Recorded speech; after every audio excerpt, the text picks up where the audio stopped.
Okay, the bearing's nice and tight on the carrier now. It's pushed down tight this way.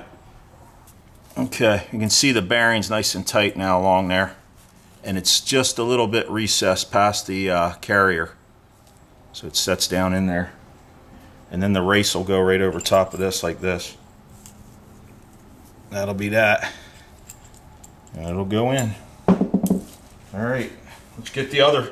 I'm going to get the other bearing in now. And then we'll put the pinion ring on. They're still baking in the oven.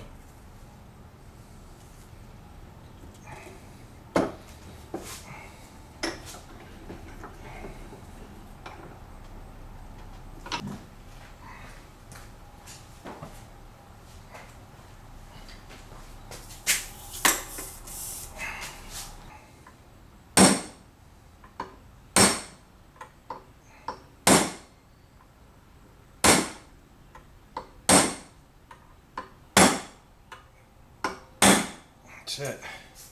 Alright, that one's on tight now also.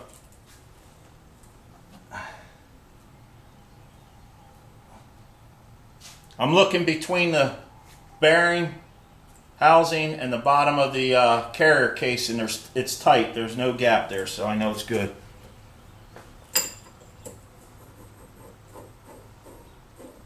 Now it's time for the ring.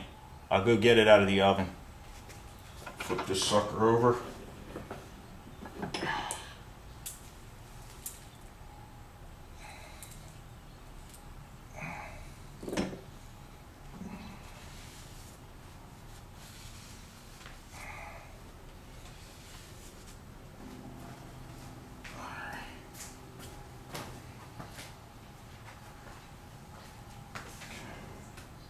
Alright, I got the ring.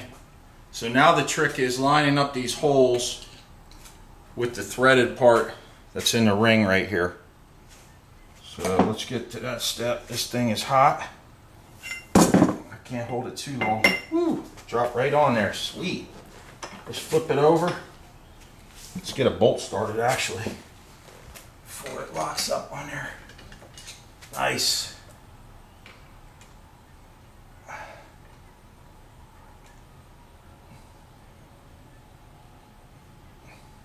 Oh shoot, wrong bolt. Son of a bitch.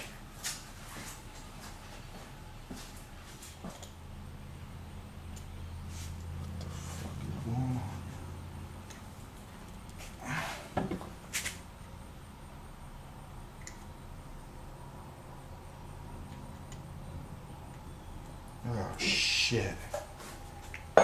Oh, you're fucking kidding me. Oh shit.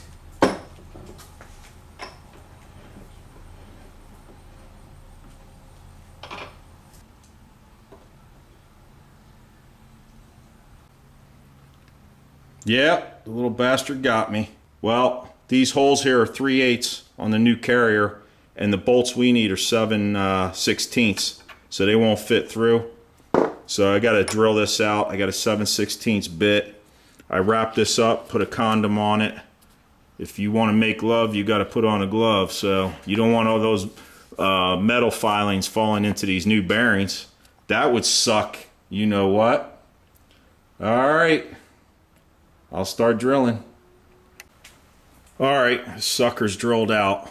So all 8 holes are drilled. Be careful, these metal filings are sharp and get in your skin. So now that bolt will fit in there just right. Now we can clean this up and put the ring on.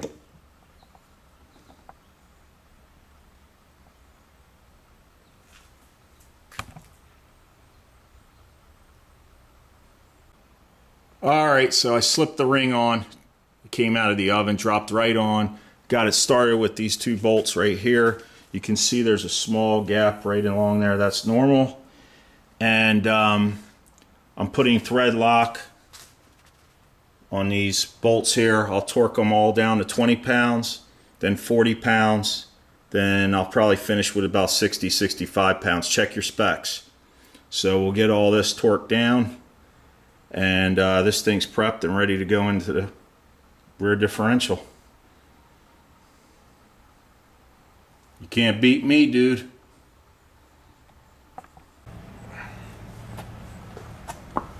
To give you an idea, when you get the shim kit, I mean, these things are anywhere from like 0.4 millimeters all the way to these real thin they're 7 thousandths, 0.007. They're not even paper thin, they're that skinny. So anyway, they give you a whole bunch and you got to make it up as you go. I kind of sandwiched the 2 thin ones I used between 2 thicker ones and then slid them back up. I apologize, I didn't get it on video. I got overzealous. Alright, after about 20 ins and outs here, I got the shims are in. I wound up going with the stock. I think it was 4.25 millimeters here, and then this side I wound up going 3.85 millimeters. So I got this ring is zeroed out here. They call for 6 to 8 thousandths is the best. 10 thousandths is what I originally had. I threw in a 9 thousandths shim, which is hardly anything, and it made a lot of difference. So now I've got, I don't know if you can see it, but I've got my 6 thousandths play, which is optimal. 8 is okay. 10 was too high. So 0.006, we're in spec.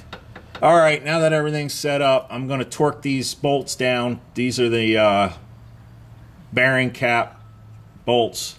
These will get torqued down to 65 pounds. There's the 4 of them. And then what I'll do is put sealant on the cover, and I'll bolt these back on. The pumpkin cover here, differential cover, has 10 bolts, and I think those get torqued 15 to 20 pounds. So we'll let that set up, but before I do any of that, I'm going to slide the axles in now and get them set up. Put the C-clips back in. You remember these things here that lock it in. So we'll lock those axles back in. Then we'll seal it up. We'll let that dry, and then I'll put the 80W90 gear oil in. We should be good to go. So I put this stuff around there. You don't need much. You don't have to get crazy. Loop it around the bolt holes. And I got the surface over there real clean. Had wiped down both sides with some brake clean. You know, the flange area where it bolts. And that's it. I'll let it set up for a minute, and then I'll grab those bolts and put it in. And I'll let it sit, like I said, a couple of hours, few hours before I put any fluid in. The axles are in. They're back. So this is good now. Now look at this end play. Just a little bit. That's good. Not 3/8 like before, or 1/2 inch, whatever it was. Alright, I started up the Jeep and I got it in gear. It's just at idle right now. You can see the drive shaft spinning right now. So are I don't have the brake drums on, but the axles are turning too right here. See that? Everything sounds so good so far. Of course, I put the gear oil in it. Now I'm going to race the engine up.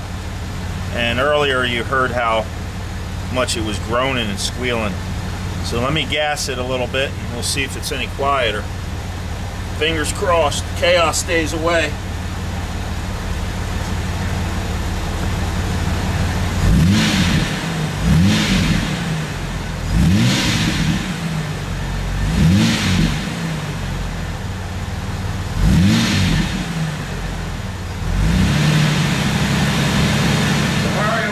Ending done in one take, no bloopers this time, I promise. Anyhow, if you checked out my other Jeep video at the end of that cooling system repair, I had a few bloopers there. Anyway, I'm back from the test drive, 10-15 miles on this thing. It sounded great, didn't hear any abnormal noises. What I'm going to do in about 500 miles is drop that gear oil. When I have the diff cover off, it'll give me an opportunity to inspect the gears and the bearings. So I hope this video helped you out. I apologize that I did not get the install in. I didn't even show you the outstall because or the removal because the battery died. All I can tell you is that left side bearing was toast. The carrier was spun. You saw that part of the video. And we got the new one in. The biggest or most challenging part of it is getting those spacers correct to get that carrier shifted left to right to get that proper backlash, that 0.005 to 0.008. That 5 to 8 thousandths is what you're looking for, and that's the tricky part. So I hope it gave you a little bit of heads up of what you might need to do. There's plenty of videos out there on this subject. Do your work, look it up, and hopefully if you decide to take it on, things will go well. You won't have chaos in your face. So anyway, thanks for watching. I always appreciate the support you guys give me. That's why I make videos. Give me a thumbs up if you like the video, and I'll see you on the next one. Take it easy.